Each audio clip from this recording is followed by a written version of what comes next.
El mundo de lo paranormal es más extenso de lo que se ha logrado creer el mundo de lo paranormal es más grande y variado también. ¿Alguna vez se han detenido a pensar cómo es que hay tantas historias y relatos? Existen de todo tipo, posesiones paranormales como la de Annalise Mitchell, muñecos o juguetes que se mueven solos, manifestaciones de espíritus en diferentes rincones del planeta, muertes inexplicables, avistamientos de lo incomprendible, cosas que se desplazan de un lugar a otro. La Iglesia y la Biblia no lo han negado. En este mundo sí que existen cosas aterradoras y perturbadoras que ni siquiera los científicos logran explicar a pesar de que sean escépticos. Y si investigamos y nos adentramos en las entrañas de los casos más trágicos y aterradores del mundo de lo paranormal, la Ouija juega un papel bastante importante, ya que muchos casos paranormales están asociados o relacionados a esta. La Ouija es una manera de conectarse con el mundo de los difuntos de muchas maneras, puede ser en una hoja de papel y más, pero la Ouija más común es la del tablero con el alfabeto y números y en algunos casos palabras como adiós, sí y no. Y existen tantos casos aterradores relacionados a la Ouija que si tuviéramos que elegir entre los peores sería simplemente difícil, pero entre los cientos o miles de casos relacionados al tablero Ouija, destacan hasta este momento 5 casos sobre los demás, y esta cita nos reúne para que yo te los presente, así que prepárate, porque estos son los 5 casos más morbidos y espeluznantes relacionados a la Ouija. Número 5. Dos mujeres de mediana edad cuyos nombres no son o han sido identificados, decidieron jugar a la Ouija por curiosidad. En principio se lo tomaron a broma, pero cuando descubrieron que habían conseguido contactar a Satanás las cosas cambiaron y más cuando la tabla les mostró el siguiente mensaje. Lo que no crees es real. En la madrugada, una de las participantes se levantó y bajó a la cocina a beber agua y de repente escuchó la voz de una niña que lloraba y gritaba a lo lejos. No le dio mucha importancia, hasta que tomó un vaso y debajo de este encontró un papel que decía, te lo he dicho. Unos segundos después, sonó el teléfono. Era su amiga Carla, que estaba muy preocupada porque su hija de 16 años no había regresado a su casa. La otra mujer notó que debajo de sus pies había mucha sangre, por lo que asustada, siguió el rastro y encontró en la cocina el cadáver de la niña. La mujer salió despavorida a casa de Carla, a quien también encontró muerta. Esta por el susto y la impresión se desmayó y cuando despertó, apareció en un hospital, sin saber qué había pasado en realidad, y la mujer cuenta que esa experiencia la dejó bastante traumatizada. Número 4. Este caso es de Jennifer Lynn Sprigman, una chica de 14 años que vivía en Illinois, pero en el mes de diciembre del año 1972 se le ocurrió jugar a la Ouija con su mejor amiga. Para ellas era algo nuevo y emocionante. Reunidas una noche, la amiga de Jennifer decidió hacer una pregunta muy fuerte: ¿a qué edad se va a morir Jennifer? El tablero respondiendo que en 1976, que moriría a la edad de 18 años, y que sería asesinada de manera horrible, pero solo lo interpretaron como una anécdota. Y según el testimonio de la amiga, aseguró que Jennifer empezó a temblar mucho durante el juego, debido a esto debieron terminar la sesión. Años después, cuando Jennifer y su amiga habían olvidado el accidente, Jennifer estaba realizando los preparativos para su próxima fiesta de cumpleaños. Era octubre de 1976 y cumpliría 18 años. Su madre cuenta que ella sí recordaba lo sucedido a su hija con la Ouija, y recordaba lo que le contó acerca de su muerte. Estaba algo inquieta, pero me decía que era una tontería, que no podría ser cierto. Una tarde, Jennifer salió de casa para reunirse con otros amigos en una cafetería, pero no volvió. Tampoco había llegado a la reunión con sus amigos. En efecto, la respuesta de la Ouija se había cumplido el 3 de octubre de 1976, Jennifer Lynn Sprigman murió estrangulada siendo abandonada a la orilla de la carretera. El delincuente aún es un misterio y la amiga de Jennifer consultó con la Ouija, pero esta no volvió a citar su nombre, ni dio el de su asesino. Número 3. Este es el caso conocido de la Ouija más aterrador y por lejos el peor en toda España. Nada hacía presagiar en la casa de los Gutiérrez Lázaro, que el año 1990 marcaría un antes y un después en sus sencillas vidas. Todo comienza en marzo de 1990, cuando Estefanía Gutiérrez Lázaro, de 18 años de edad, practicó el juego de la ouija en compañía de varias compañeras de instituto. Una de ellas estaba empeñada en conectar con un novio fallecido en accidente de motocicleta. Ahí fue cuando la maestra de su escuela las ve y decide arrojar el vaso que usaban para usar la ouija, de forma que este se rompe en 1000 pedazos, haciendo que la sesión espiritista en la que las amigas, pero más Estefanía, estaban involucradas se terminara erróneamente. Desde entonces, la joven comenzó a tener unas enigmáticas convulsiones y estados alterados de conciencia en los que afirmaba que veía figuras a su alrededor que la llamaban por su nombre. Estas figuras eran un grupo de personas altas, famélicas, delgadas, que dándose la mano la llamaban y la decían: ven, ven hacia nosotros. Había situaciones en las que su cuerpo parecía poseído por una fuerza sobrehumana, en las que arremetía rabiosamente contra sus propios hermanos, y otras en las que hablaba con voz ronca de hombre, de una fuerza poderosa que llegaba incluso a proferir graves insultos. Durante 6 meses, Estefanía visitó distintos centros de salud y ningún médico pudo certificar qué tipo de enfermedad padecía.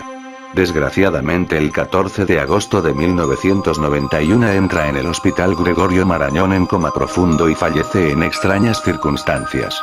Según palabras de los doctores, su muerte fue súbita y sospechosa. A partir de entonces, en la casa de Estefanía comenzaron los fenómenos paranormales. Las puertas de los armarios y habitaciones se abrían y cerraban violentamente, los aparatos eléctricos se encendían y apagaban solos, y pequeños objetos decorativos como cuadros y fotografías parecían cobrar vida propia. La virulencia de los fenómenos fue en aumento. Sombras y figuras etéreas comenzaron a acosar a los Gutiérrez Lázaro. Una noche, estando Concepción Lázaro acostada en la cama, sintió que había algo que le estaba aprisionando y le tocaba aquellas zonas del cuerpo que tenía fuera de las sábanas, como eran los pies y las manos. Al principio le parece sentir la mano de su hija Estefanía, pero sin embargo de inmediato siente inquietud, no hay confort ni recuerdo amable. La agresividad de la fenomenología llegó a tal punto, que una de las fotografías de Estefanía ardió sin motivo, quedando intacto el marco y cristal que la sujetaban. La fotografía la tenía la madre de Estefanía encima de un cubre radiador de mármol. Cuando ésta se apercibe de que falta la foto de su hija, mira hacia el suelo y allí encuentra esta boca abajo. Al cogerla y darle la vuelta, observa cómo la fotografía de su hija aparece medio quemada y sin embargo el marco y el cristal de la misma están intactos. La madrugada del 27 de noviembre de 1992, la comisaría de Vallecas Moratalaz recibe una llamada sorprendente. En la calle Luis Marín número 8, se estaban produciendo una serie de fenómenos paranormales. Según el testimonio del padre de familia, los cuadros y crucifijos de la casa estaban dando vueltas y en mitad del pasillo han visto una figura oscura, alta y sin pelo que estaba allí aguardándoles. Hasta allí se desplazaron 2 coches patrulla de la Policía Nacional. Eran las 2:30 de la madrugada y el inspector lo primero que se encuentra es a la familia Gutiérrez Lázaro en la calle, aún a pesar del frío que hacía en aquella noche de noviembre. Y los policías en la casa se quedaron helados y atónitos al ver una figura oscura y muy alta en el pasillo. Mientras que puertas y cajones se abrían solos, los Gutiérrez Lázaro decidieron mudarse y los actuales inquilinos de la pasada residencia de los Lázaro no se han quejado de nada. Número 2. Julio César Miranda era un adolescente como otro cualquiera al que le gustaba jugar al fútbol y resolver problemas de matemáticas, cuya vida cambió el día que decidió jugar a la ouija con una compañera del colegio, lo que provocó en ellos una posesión demoníaca. La madre del chico, que es la que narra la historia, relató que comenzó a llamar a Belcebú Satán, de quien decía era su padre y a él le debía obediencia. Desde entonces el chico empezó a hacer cosas extrañas, como salir a la calle desnuda o hacer sus necesidades en público, y un día le dijo a su madre que el demonio le había dicho que la matara a ella y a su hermana. Julio realizó movimientos y giros bruscos y terminó cogiendo un cuchillo e hiriéndose en el estómago, lo que le provocó la muerte.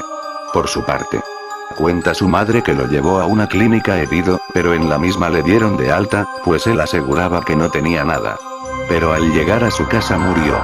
De la compañera del macabro juego se conoció que recibe asesoría psicológica, pues el impacto de la muerte de su amigo fue muy fuerte. Las autoridades iniciaron las investigaciones para precisar las reales causas de este suicidio, mientras que la iglesia no se ha pronunciado. Número 1.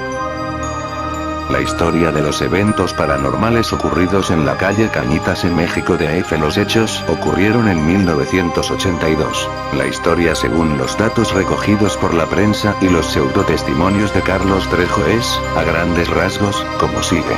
En una noche de mayo de 1982 se reúnen en la casa, Carlos Trejo, su hermana Norma, Jorge y Luis de 12 y 14 años respectivamente, Sol Mariana Carrillo, Sofía Cacheux, a la sazón, primera esposa de Trejo, y Emmanuel, novio de Norma Trejo. El motivo de la reunión era contactar con el espíritu de un exnovio de Norma, fallecido en un accidente de coche, empleando un tablero Ouija. Tras empezar la sesión empezaron los fenómenos paranormales tipo poltergeist. A través de la Ouija se fueron deletreando mensajes obscenos. Emmanuel comenzó a convulsionar y a escupir espuma por la boca. Se desplomó para posteriormente gritar: "Nunca podrán parar lo que ustedes desataron". Según testimonios de los presentes, cuando rociaron agua bendita al presunto poseso, este comenzó a gritar: "Me quema, me quemará". Aunque, posteriormente, cuando todo pasó, Emmanuel aseguró no recordar nada de lo que había sucedido. Ya desde ese mismo momento, comenzaron los problemas. Ruidos, golpes, objetos volando, etc. Norma Trejo afirmó haber visto una sombra encapuchada que quiso agarrarla con manos en forma de garras. Pero gracias a un crucifijo que allí estaba, el ser se asustó y desapareció en medio de humo y niebla.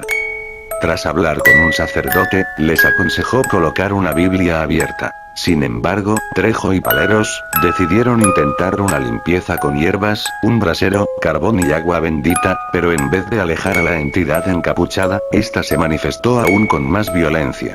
El sacerdote muere tras exorcizar la casa y el monje sobrenatural sigue haciendo de las suyas, atacando y molestando a hombres y mujeres.